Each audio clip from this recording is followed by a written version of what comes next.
बारीक से बारीक सुई में भी धागा डालने का इतना आसान तरीका जो आपने आज से पहले यूट्यूब पर कभी नहीं देखा होगा। साथ ही साथ कुछ ऐसी किचन टिप्स जो आपके वक्त के साथ साथ आपके पैसे की भी बेशुमार बचत करेंगी और आपकी ज़िंदगियों को भी आसान करने में मदद करेंगी। चलें वीडियो को स्टार्ट करते हैं। अगर अभी तक आपने मेरे चैनल को सब्सक्राइब नहीं किया तो ज़रूर सब्सक्राइब कर दें ताकि आने वाली हर वीडियो आप तक पहुँच सके। सबसे पहली टिप जो है मेरी इस तरह की मेडिसिन्स को लेके आप देख सकते हैं कि इसकी जो एक्सपायरी डेट है वो काफ़ी ब्लर हो चुकी है, क्योंकि अक्सर ऐसे ही होता है कि हम जब भी दवाई बच्चों को पिलाते हैं तो हम बॉटल्स को वॉश करके रखते हैं, लेकिन अगर एक्सपायरी हमें ना नज़र आए तो एक्सपायर्ड दवाई देने से बहुत ज़्यादा जानी नुकसान हो सकता है। इसलिए एक्सपायर्ड जो डेट है ना उसको महफूज रखना बहुत ज़रूरी है, जिसके लिए हम लेंगे स्कॉच टेप जो कि ट्रांसपेरेंट हमारी टेप्स होती हैं। आपने वो काट लेनी है और जो इसके बॉटल्स पे जहाँ पर एक्सपायरी डेट लिखी हुई है वहाँ पर आपने इसको पेस्ट कर देना है। इससे आप जब भी पानी से भी अगर बॉटल को वॉश करेंगे तो भी आपकी जो एक्सपायरी है वो बिल्कुल भी नहीं मिटेगी और आराम से जो है ना आप अपनी दवाइयों को स्टोर कर सकते हैं और जान सकते हैं कि हमारी जो दवाई है जो हम बच्चे को दे रहे हैं वो एक्सपायर तो नहीं हो गई। तो इस तरीके से आज ही आपने अपनी तमाम शीशियों को जो है ना इस तरीके से टेप लगा के रख लेनी है ताकि इसकी जो एक्सपायरी डेट है वो महफूज रहे और बिल्कुल भी मिटे ना ही फटे और आपको आसानी से आप बच्चों को दवाई दे सकें बिना किसी खौफ के। आई होप ये टिप आपको पसंद आई होगी और ये टिप आपके लिए काफ़ी यूज़फुल भी रहेगी। इसी तरह की टिप्स मज़ीद आपके लिए इस वीडियो में मौजूद हैं, इसलिए वीडियो को एंड तक ज़रूर देखिएगा। और अगर आप मेरे चैनल पर नए आए हैं और आपको टिप्स अच्छी लग रही हैं तो चैनल को ज़रूर सब्सक्राइब लाइक करिएगा और अपने प्यारों के साथ शेयर करिएगा। चलते हैं अगली टिप के तरफ। इस तरह की मेडिसिन होती हैं, अक्सर तो हम बच्चों को वैसे ही जो है लिक्विड मेडिसिन ही देते हैं जो कि सिरप होते हैं, लेकिन अक्सर औकात हमें कुछ इस तरह की गोलियां भी देनी पड़ती हैं और बच्चों को निगलना तो आता नहीं है तो वो पाउडर फॉर्म में करके देनी पड़ती हैं। आपने इस तरीके से 2 चमचियों में दवाई को डाल के अच्छे तरीके से दबाना है और आपकी जो पाउडर है ना वो आराम से इस दवाई का बन जाएगा। किसी और चीज़ से आपको पीसने की ज़रूरत नहीं है, क्योंकि अगर हम ज़्यादा कोई भी दूसरी चीज़ों से हम दवाई को पीसते हैं ना तो आधी से ज़्यादा दवाई जो है वो ज़ाया हो जाती है और गंदी भी हो जाती है। तो इस तरीके से चम्मच की मदद से आप बआसानी जो है ना दवाई का पाउडर बना सकते हैं। आपके सामने है कि बहुत ही आराम से 2 चमचियों की मदद से जो है ना इस दवाई का पाउडर बन गया है। अब इसमें हम थोड़ा सा बिल्कुल पानी डालेंगे और इसको अच्छे तरीके से मिक्स करके बच्चे को पिला देंगे। तो अब दवाई देना बच्चों को ज़्यादा मुश्किल नहीं बल्कि बहुत ही आसान बन गया है। आप इस तरीके से दवाई बच्चों को देना स्टार्ट करें, आपका काम भी आसान होगा और बच्चे भी आराम से जो है ना दवाई पी लेंगे। तो है ना बहुत ही ज़बरदस्त सी टिप। चलते हैं अगली टिप की तरफ। अगली टिप मेरे टमाटर को लेकर है। आपने टमाटर को 2 पीस में काट लेना है। अक्सर ऐसे होता है कि हमारी कुछ ज्वेलरीज होती हैं जो अपनी जो है ना शाइन खो देती हैं।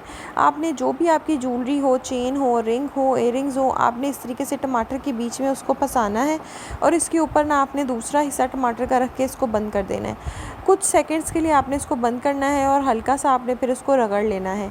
इसके बाद आपने अपने जो भी ज्वेलरी आपने इसके अंदर रखी है उसको निकाल के आपने किसी भी टिश्यू से या कपड़े से आपने अच्छे तरीके से पोंछ लेना है।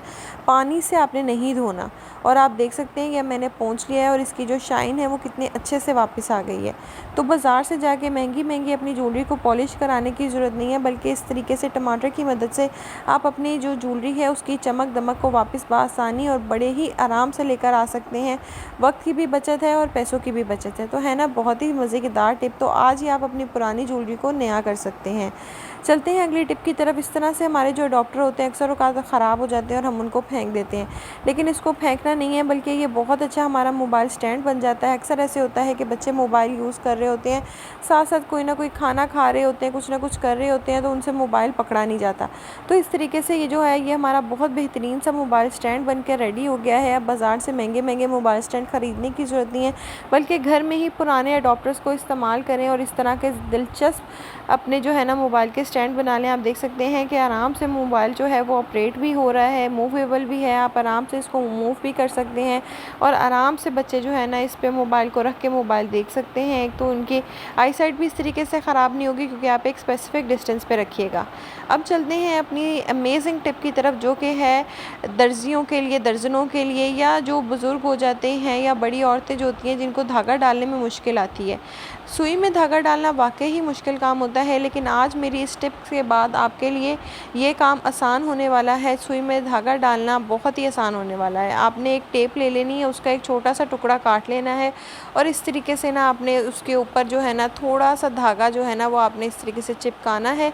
अब ये जहाँ जो स्टेप्स मैं कर रही हूँ ना, ये मेरे बोलने से ज़्यादा अगर आप गौर से इसको देखेंगे तो आपको ज़्यादा समझ आएगी। अब ये पूरे धागे को आपने नहीं चिपकाना, जस्ट इसका जो टिप है ना एरिया, वो आपने इसके कोन सी बना के इसके अंदर इस तरीके से चिपका लेना है। इस तरीके से चिपकाने के बाद जब हम सुई में धागा डालेंगे तो धागा बहुत ही आसानी से डल जाएगा। आप देख सकते हैं कि बाकी धागा जो है वो साइड से लटक रहा है।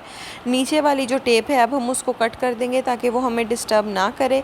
ये कट कर लेने के बाद हम सुई में धागा डालेंगे और एक ही बार में जो है ना हमारे सुई में आराम से ये देखें धागा डल जाएगा। उसके बाद आपने आगे वाली साइड से धागे को पकड़ के पीछे वाली को आपने टेप से अलग करके टेप को आपने निकाल लेना है और आप देख सकते हैं कि 1 सेकंड के अंदर जो है ना सुई में हमारा धागा डल चुका है।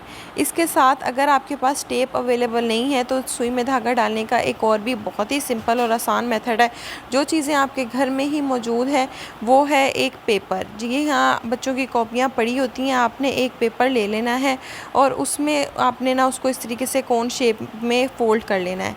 अब आपके पास एक बड़ी अच्छी सी लाइन बनकर आ गई है। इस लाइन पे जो है ना आपने इस तरीके से धागे को अड़ा लेना है। धागे को अड़ाने के बाद आपने पकड़ लेनी है अपनी सुई और उसके अंदर आपने इसकी ये जो कोन शेप है ना इसको डालना है और फिर आपने इसको मजबूती से पकड़ के ना यहाँ से आगे से जो है ना धागे को जो पेज है ना उसको फाड़ के धागा खींच लेना है।